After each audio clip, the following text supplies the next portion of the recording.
Hello everyone, and welcome back to more Pikmin.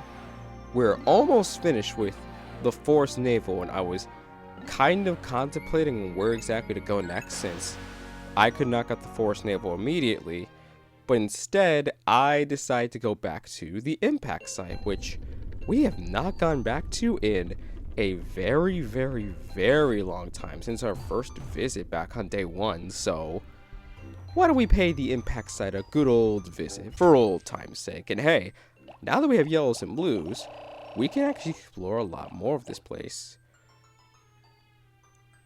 I should mention, there's actually 2 optional things we can actually do here.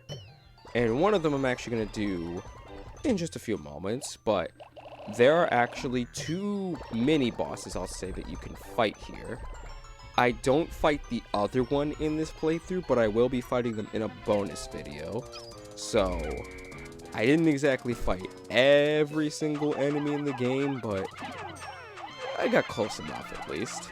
And besides, there's only one real part I need to grab here anyway, so it'd be kind of a waste to come back here just to show off one fight when I really don't need to do it. And speaking of fighting, we have the iridescent flint beetle. I'm sure you've seen this guy pop up in a couple places, but if you're wondering what it actually does, it can't hurt Pikmin, and Pikmin will constantly follow it. When you hit it on the top of its head, it'll basically drop a bunch of goodies, nectar and pellets in particular, and you want to keep bashing it over and over again before it runs away. So it's basically one of those enemies that runs away but gives you really good rewards if you can get them. Really cool, but not really that impressive. The pellets are nice and the nectar's pretty nice, but you don't really need it that much. Not really, if I'm gonna be honest. And sometimes it can be kind of annoying when the Pikmin decide to constantly follow it, because sometimes they end up getting lost. But thankfully, in the impact site at least, it's not that bad because it's a very small area, so they're not going to get lost or get into danger, thankfully. So that's one good thing that I can at least say. And over here, welcome to this mini boss I'm talking about. This is the Gulix. Now, I really should not have had my reds and yellows here, but I decided to do it because, well, I was pretty confident that I was going to fight the other boss, but apparently not. This boss in particular shows up on odd number days. After, I want to say, day 7, I believe, it'll start spawning in. The other boss will spawn in on even number days, I'm pretty sure. But to fight the Gulix, 1, you need blues, and the preferred way to do it is to hit the brain, and well, not exactly just hit the brain. You want to hit the brain when it extends very far, and then hit it, and it'll do tons of damage, and it'll die just like that. And it drops 4 random pellets of different colors, which, nice, but you don't really need. I kind of wish it dropped that giant pearl that was in the center of it. You can have the Pikmin all attack its, I don't know, I guess nucleus, I guess that's the closest thing I'll call it, but you want to hit its nucleus? It'll take longer, but it'll pretty much guarantee it's gonna die. This is very much a boss that's meant for just getting a bunch of Pikmin, and more so just so the blues have something to do. This is the only boss that actually requires blues, which, if I can say one thing, I'm glad they took advantage of it, at least here, and that more games take advantage of it later. Thank God for that, because an underwater boss does sound really cool, but I guess we're kind of not, well, really there yet when it comes to the technology, or at least ideas on the GameCube, I'm assuming. You'll notice that there's a lot of 20 pellets here. A yellow 20 pellet, a blue 20 pellet, and a red 20 pellet. The impact site is incredible for raising up Pikmin. It is the best place in the game to raise up Pikmin as fast as possible. There are lots of ways to raise Pikmin. Most of the enemies are not too threatening here. Heck, there's barely any enemies except for one that we'll get into in a moment. And you have so many opportunities to get tons of Pikmin. Trust me, the number's going to be insane on how many Pikmin we actually able to raise in this one day. It's pretty crazy. Though it can be kind of annoying when you don't have enough Pikmin to carry all this stuff back. It could be kind of a pain. I'm not gonna lie. But anyways, that one treasure is up to the left. So, one, we need blues for this. So you can't do it with just yellows. You do need blues. Kind of annoying that it's this little segment where it's like, oh, you need yellows to use bombs to destroy the wall, but it's like, oh wait, you actually need blues to actually get the dang thing in the first place, because yeah, the part is in the water, so that's fun. You also want to destroy that bone wall. I'm never gonna get used to calling them bone walls, dang, because of the stone walls. But anyways, you want to destroy that so that way the reds will have a shortcut, and more importantly, the blues will have a shortcut back. So, that's all well and good. But now we fight the pearly clams. It's gonna open up, and then smack down. It'll do like a little chomp, chomp, chomp animation when it eats the Pikmin. It's actually kind of cool, but I never lose a Pikmin for that to actually happen, so there's that. But there is a real good benefit from beating pearly clams. If you kill one, you get 50 Pikmin from their pearls.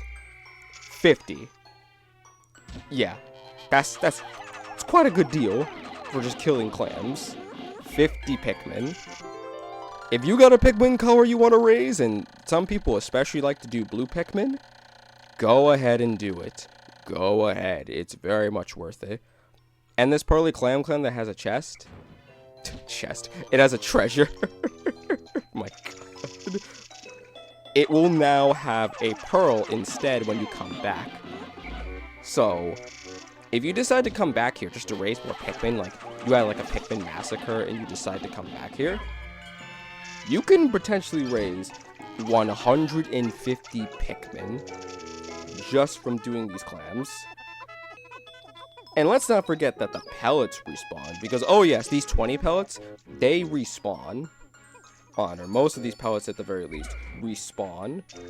So, if you ever need to come back to this area, or you need a lot more Pikmin to get back because you lost a bunch of them, come back to this place. Trust me, come back to this place. There are tons of ways to raise Pikmin. There's the iridescent flip beetle that'll allow you to flower them up. It's a honestly really, really fantastic place to just grind up Pikmin, especially if you lost a bunch. And heck, you're gonna need to come back to this area anyways just to get the one part, so why not make the most of your time here? So, trust me, go ahead, just raise a bunch of Pikmin and see what happens. See what happens. Flower them up when you need to, try to raise as many as you can, and just go from there. It's a fantastic place for grinding. Fantastic. And it's also fantastic when Pikmin trip, because that means they won't get killed. Really hate tripping in this game. Really hate tripping in this game. Oy.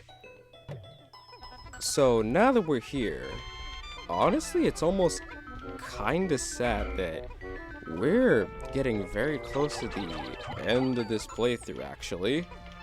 Like, after this part, we're gonna have 20 out of 30 parts left to go. So, we're already 2/3 of the way done.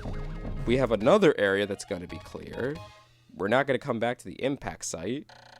The Forest Naval will be clear whenever I get to it, the next visit we have.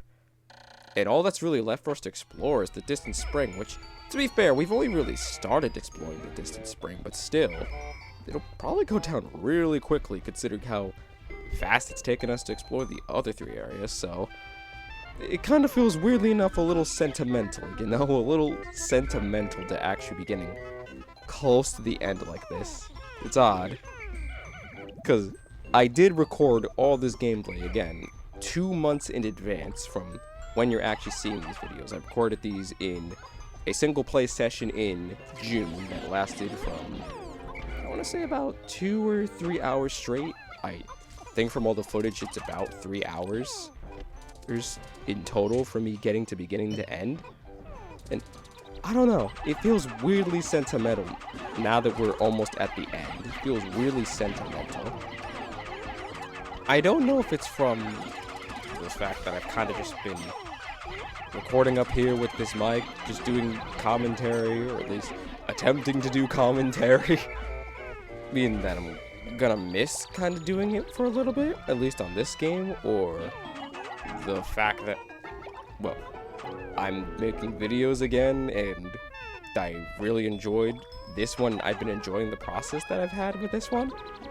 I mean, I don't think I've been perfect with uploads. I could have uploaded a little bit more the week beforehand, where I only uploaded 2 videos that week, but I don't know. I've been very happy with this project. Maybe not the best thing to talk about stuff like this to the very end, since we're still not close to the very end. Oh no, we still got quite a bit left, but I don't know. I've been very happy with how this project has been turning out. Like, I felt like I've been doing pretty good with commentary, or at least I feel like I've been doing really good with it. I think the recording itself, or at least my gameplay, is really well done, I believe, personally. I really like how I played for 2 months ago, at least. I don't know how I would feel about it now, necessarily, if I tried playing through the whole game now. But I'm very happy with how I performed in this game. And I like the commentary. I didn't really do a lot of editing in this playthrough. Not really. If anything, I kind of wanted to keep things very simple. I know I could speed up this area, but I really don't want to, because I feel like I'd be missing out a very important part of the game of, well, raising Pikmin.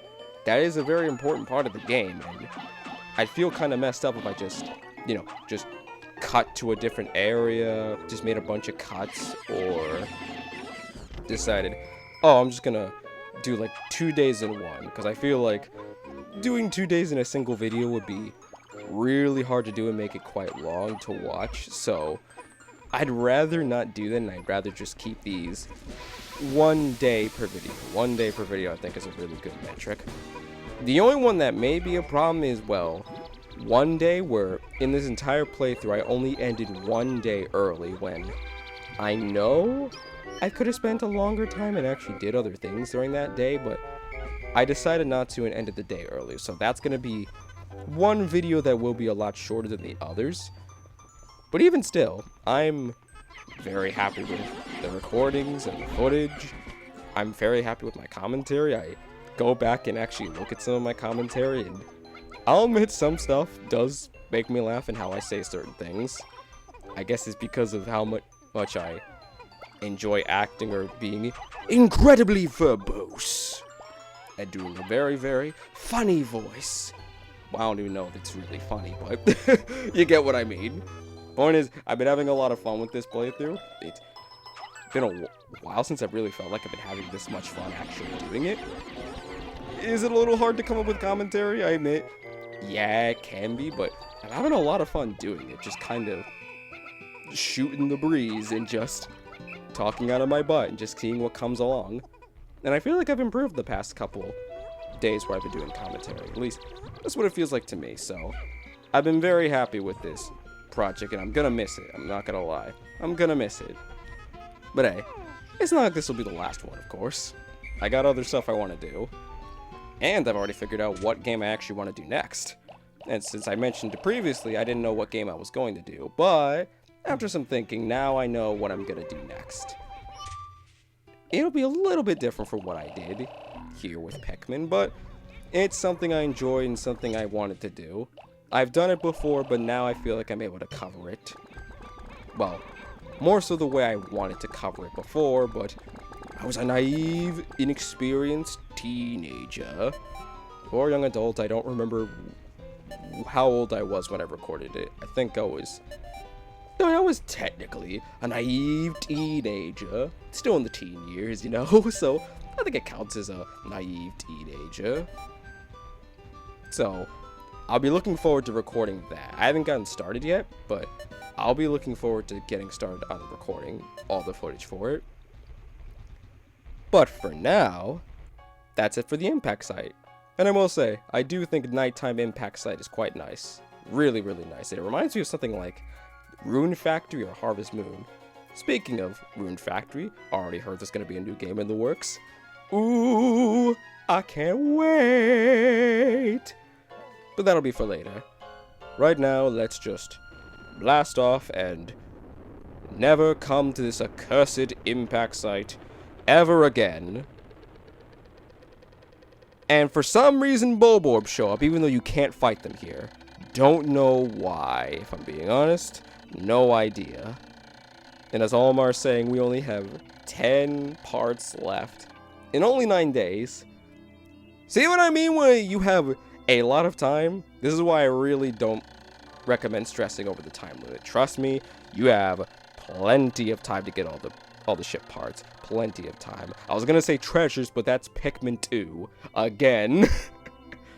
Ah, man, Pikmin 2 is gonna be something else. But either way, 278 Pikmin were raised today. 278. Yeah, it's the most we're probably gonna raise in a single day. Pretty crazy. And nobody died, so excellent. So, now that we've got this grinding day done, I think we're about ready to go exploring once more. So, I'll see you guys next time for day 10. Ciao, Guardian. Signing out. Ciao.